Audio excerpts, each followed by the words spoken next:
안녕하십니까, 노선호입니다. 8월 23일 월요일 저녁입니다. 밖에는 비가 내리고 있고요. 주식시장은 오랜만에 좀 상승장을 보여줬습니다. 코스피 지수 좀 장 막판이 아쉬웠지만 0.97% 정도 상승을 하면서 3,090포인트 마감을 했고요. 코스닥 지수는 상당히 좋았었죠.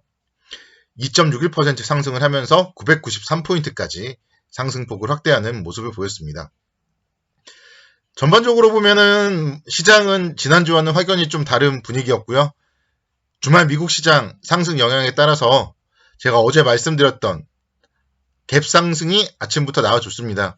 시가 0.86% 정도 상승을 하면서 3,086포인트 정도 기록을 했고요. 또 그러다 보니까 이제 차익 실현 매물이라던가 올랐을 때 좀 팔자 이런 심리가 강해서 오전장에는 상승폭을 상당히 축소하기도 했습니다. 그렇지만 지나고 보니까 이제 어떻게 보면 쌍바닥을 형성했다 이렇게도 좀 볼 수가 있겠죠. 그리고 나서 이제 다시 한번 시장이 안정세를 보이면서 3,111포인트까지 상승폭을 확대하기도 했고요. 또 이제 장 막판이 되니까 또 불안한 거예요. 내일 또 오를지 이걸 모르다 보니까 개인 투자자들이 또 이제 팔자는 그런 심리가 강하죠. 그래서 막판에 또 상승폭을 축소한 채 마감을 했습니다. 그래서 시장은 일단은 제가 봤을 때는 너무 걱정하실 필요는 없지 않나 생각이 되고요. 특히 이제 오늘 국내 수출입 지표 발표가 있었습니다. 8월 1일부터 20일까지 수출이 전년 대비 40.9% 증가했어요. 대한민국 수출하는 나라잖아요. 그래서 이 수출이 잘 되고 있는데 걱정을 할 필요는 없다. 저는 그렇게 생각을 합니다. 특히 이제 주요 품목 중에서 반도체가 39%, 철강이 57%, 그리고 승용차 37% 수출이 증가했어요. 그래서 작년 11월부터 지금 계속적으로 지금 수출이 성장을 하고 있고, 만약에 8월에도 이 전체 수출 증가율이 40% 이상을 기록할 경우에는 2개월 연속 역대 월 기준 수출 금액 최고치를 경신할 수도 있어요. 그렇게 수출이 잘 되는데 시장에 대해서는 걱정할 필요가 없겠죠. 저는 그렇게 생각을 합니다. 그래서 이렇게 수출이 잘 되고 특히나 반도체에 대해서 엄청난 우려감이 있었지만 반도체가 수출이 잘 된다 이런 부분들이 발표가 되었어요. 그래서 반도체 업황 불안에 대해서 좀 진정시킬 수도 있고 또 원화 약세에 대한 압력도 제어할 수 있고 이런 부분들 시장의 좀 긍정적인 요인으로 생각을 해도 되지 않을까 그렇게 생각을 합니다. 오늘 원달러 환율은 5원 정도 하락을 했습니다. 환율 움직임 잠깐 보시면요. 5원 정도 하락하면서 1173원 정도에서 마감을 했었고, 그래서 여기서 이제 환율도 조금씩 서서히 안정을 찾는다면, 시장에 좀 긍정적인 요인으로 작용을 하지 않을까, 그런 기대감을 가져봅니다. 외국인 수급, 오늘 좀 순매수로 마감을 했으면 좋았을 텐데요. 살짝 아쉽습니다.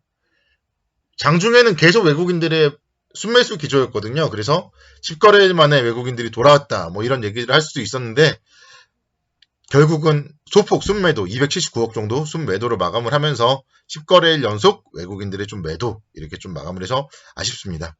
그렇지만 외국인들의 매도가 이렇게 많이 줄었다는 것만으로도 외국인들의 공격적인 매도만 하지 않는다면 시장은 충분히 좀 200일선이 있는 이 3050포인트 정도는 안전한 자리가 아닌가 좀 그런 생각을 가져보고요.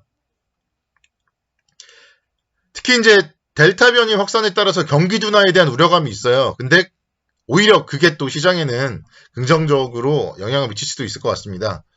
오늘 밤에 미국에서 이제 경제 지표들 발표를 해요. 8월 서비스 PMI라든가 이런 지표들 발표를 하는데 델타 변이 바이러스 확산에 따라서 지표가 좀 좋지 못하게 나올 수도 있는데 만약에 그럴 경우에는 오히려 테이퍼링 유예 가능성 이런 부분들이 시장에 긍정적인 모멘텀으로 좀 작용을 할 수도 있다. 그렇게 해석을 할 수가 있을 것입니다. 그래서 너무 걱정을 할 필요가 없다. 이렇게 설명을 드리고요.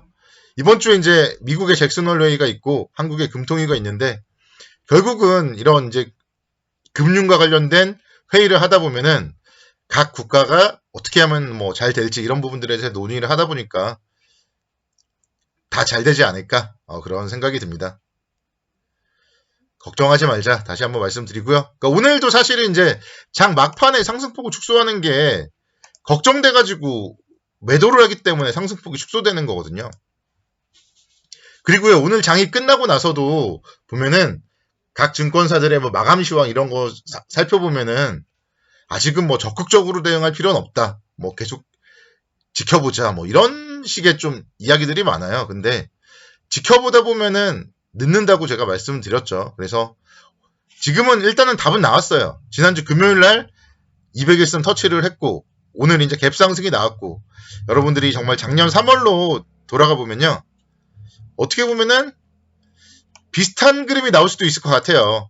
엄청나게 하락을 했고 갭 상승을 했고 그 다음에 이제 양봉을 보여주면서 쭉 상승을 했습니다. 그래서 지금 시장이 걱정을 하고 있지만 이 자리에서 굳이 걱정을 할 필요는 없지 않을까 생각이 되고요. 그러니까 걱정은 다시 한번 3049.03포인트가 깨졌을 때 해도 늦지 않습니다. 걱정은 3049.03포인트가 깨졌을 때 해야 되는 거고 지금은요.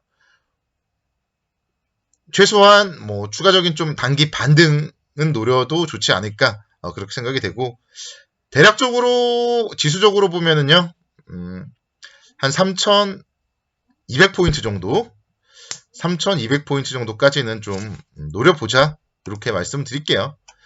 그러니까 3200포인트 정도 또 가면은 고민을 해봐야죠. 정말 이렇게 떨어졌을 때 힘들었다면 내 주식 비중이 너무 많지 않나 이런 거를 이제 고민을 해보고 3200포인트에서는 비중을 줄일지 뭐 다시 한번 좀 대세 상승을 믿고 더 가져갈지 고민을 해보고 또 각자 투자 성향에 따라서 뭐 대응을 하는 게 필요하겠지만 지금 이 단계에서는 그러니까 저점이 깨지지 않는 한 200일선이 깨지지 않는 한 매도를 고민할 단계는 아니다.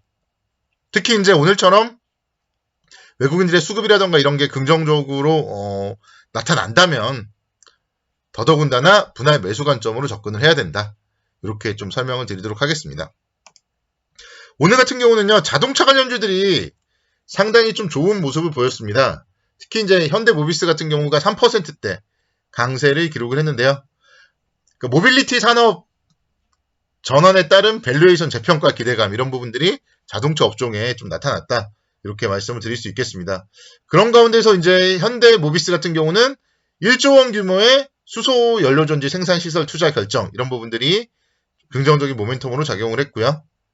현대모비스가 사실은 정말 1월 달에 40만 원대까지 갔던 기업인데요. 40만 원짜리가 어떻게 하다 보니까 24만 원까지 하락을 했어요. 20만 원이면 반토막이죠. 그래서 사실 현대모비스 같은 경우는 이 정도면은 충분히 메리트가 있지 않을까 그런 생각이 들고요. 정말 자동차 부품 제가 계속 강조드리지만 자율주행 뭐 이런 부분들에 대해서는 현대차 그룹의 핵심은 현대모비스와 현대오토에버다 이렇게 말씀을 드렸죠. 그래서 현대모비스 상당히 좀 지금 가격대에서는 뭐 잃을 거는 없지 않냐 그런 생각이 들어요. 다만 정의선 회장이 이제 주식을 사야 되기 때문에 쉽사리 올라가진 않을 것이다 이렇게 의견을 드렸고요. 그렇지만 더 떨어질 때는 없다. 그렇게 현대모비스에 대해서 설명을 드리도록 하겠습니다. 오늘 그리고 이제 다들 좋았는데 좋지 못한 종목이 있었어요. LG화학. LG화학은 11%대 하락을 했습니다. 그래서 좀 만약에 이 종목을 가지고 계신 분들은 이 종목을 좀 주력으로 가지고 계신 분들은 오늘도 힘든 날이 되었을 거예요. 그래서 우리는 포트폴리오를 꾸려야 된다. 다시 한번 좀 강조를 드립니다. 종목은요. 그래서 저는 좀 개별 기업의 리스크를 해지하기 위해서 비중 5%로 20종목 정도 가지고 있는 게 괜찮다고 생각을 해요. 그러면 오늘 같은 날 뭐 한 18개 정도 종목은 상승을 했을 것이고 한 2개 정도 종목은 하락을 할 거고요. 그래서 좀 종목을 많이 가져가자. 오늘 LG화학의 하락을 통해서도 저는 좀 느낄 수 있었다. 이렇게 설명을 드리겠습니다. 리콜 때문에 오늘 이제 좀 급락을 했는데요. 결국은 박스권이에요. 박스권. 그렇게 이제 생각을 하시면 되니까 뭐 너무 걱정을 할 필요는 없다고 생각이 되고요.